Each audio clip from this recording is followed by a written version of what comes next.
Hey hello everyone and আসসালামু আলাইকুম। কেমন আছেন আপনারা? আশা করি ভালো আছেন। আলহামদুলিল্লাহ আমরাও অনেক ভালো আছি। ভিডিওর প্রথমেই দেখতে পেলেন আমি কেমন পারফেক্ট সিঙ্গারা বানিয়েছি। আমার মতো পারফেক্ট সিঙ্গারা বানাতে চাইলে আমার রেসিপিটা পুরো ফলো করতে হবে। তো চলুন আজকের ভিডিওটা শুরু করা যাক। তো আজকে আমি নিয়েছি 200 গ্রাম মতো ময়দা, সাথে আমি তেল দিয়েছি, লবণ দিয়েছি আর দিয়েছি কালো জিরে। এবার আমি সমস্ত উপকরণকে খুব ভালোভাবে নেড়ে নেব। নেড়ে নেওয়ার পরে আমি এবার একটু একটু করে জল দিয়ে ময়দাটা ডো করে নেব। ময়দাটা মেখে নেওয়ার পরে আমি কিন্তু রেস্টে রেখে দিয়েছি। এবার আমি গ্যাসের উপরে কড়াইটা চাপিয়ে দিয়েছি। এরপর আমি এখানে দিয়ে দিলাম 2টো শুকনো লঙ্কা, তারপর দিয়ে দিলাম 5 ফোড়ন, তারপর দিয়ে দিলাম গোলমরিচ। শুকনো লঙ্কা, 5 ফোড়ন আর গোলমরিচকে খুব ভালোভাবে ভেজে নিলাম। তারপরে আমি শিলনোড়ায় ভালো করে বেটে নিয়েছি।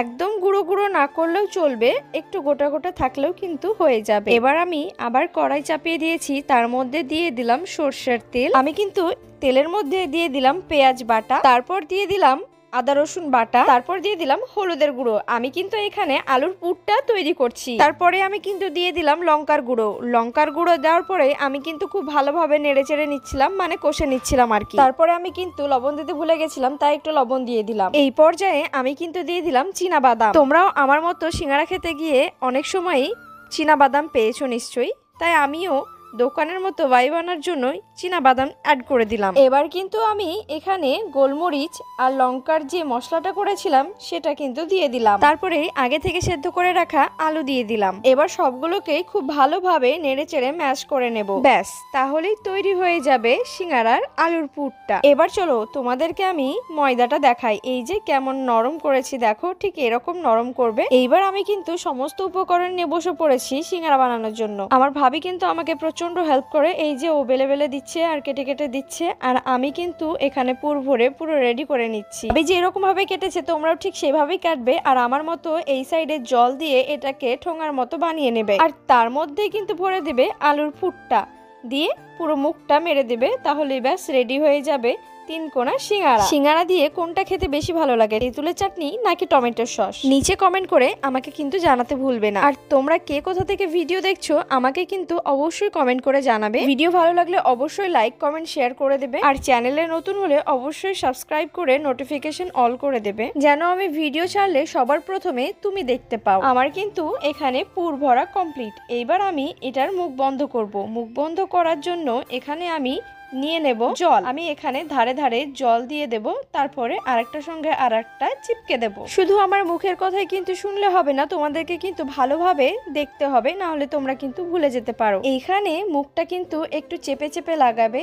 নইলে যদি তেলে দেওয়ার পরে খুলে যায় তাহলে কিন্তু খুব বাজে অবস্থা হয়ে যাবে। এই যে বকবক করতে করতেই আমার কিন্তু সিঙ্গারা বানানো একদম কমপ্লিট হয়ে গেছে। তো চলুন অফ ক্যামেরায় সব সিঙ্গারাগুলো বানিয়ে নিয়ে একবারেই দেখা করছি। যাক, আমার কিন্তু সব সিঙ্গারাগুলোই বানানো কমপ্লিট হয়ে গেছে। এবার শুধু তেলে ভাজার পালা। ভাজার জন্য আমি কিন্তু আগে থেকেই কড়াইটা বসিয়ে রেখেছি। কড়াইটাও গরম হয়ে গেছে, তাই দিয়ে দিলাম তেল। মিডিয়াম টু লো ফ্লেমে রেখে আমি কিন্তু তেলটা গরম করেছি। এই পর্যায়ে একটা একটা করে ছেড়ে দেব সিঙ্গারাগুলোকে। তেলে ভাজার সময়ই খেতে কিন্তু ভীষণ ইচ্ছা করছিল, আর খুব সুন্দর কিন্তু একটা গন্ধ বেরোচ্ছিল। এই যে আমার কিন্তু একবার ভাজা কিন্তু কমপ্লিট হয়ে গেছে। আমি কিন্তু এখানে সিঙ্গারা 12টা মতো তৈরি করেছিলাম। প্রথমে আমি কিন্তু 6টা ভেজে নিয়েছি, তারপরে আবার 6টা ভেজে নিয়েছি, মোট 12টা। এই যে দেখুন আমি আবার তেলে ছেড়ে দিলাম। আমি আবারও বলছি, আমার মতো পারফেক্ট সিঙ্গারা বানাতে হলে আমার দেওয়া সবকটা ট্রিক্সই তোমাদেরকে অ্যাপ্লাই করতে হবে, তাহলেই আমার মতো পারফেক্ট সিঙ্গারা বানিয়ে ফেলতে পারবে বাসায়। আর আমার সিঙ্গারা দেখে তোমাদের কাদের কাদের খেতে ইচ্ছা করছে আমাকে কিন্তু কমেন্ট সেকশনে জানাতে ভুলবে না। আমার SB রুমাস dream kitchen YouTube channel ছাড়াও আমার কিন্তু একটা ফেসবুক পেজ আছে, এসবি রুমাস ড্রিম কিচেন। তোমরা কিন্তু সেখানেও আমাকে ফলো করতে পারো। এই যে ফাইনালি আমার সিঙ্গারা কিন্তু রেডি। দেখা হচ্ছে তোমাদের সঙ্গে পরের ব্লগে। আজকের মতো আল্লাহ হাফেজ।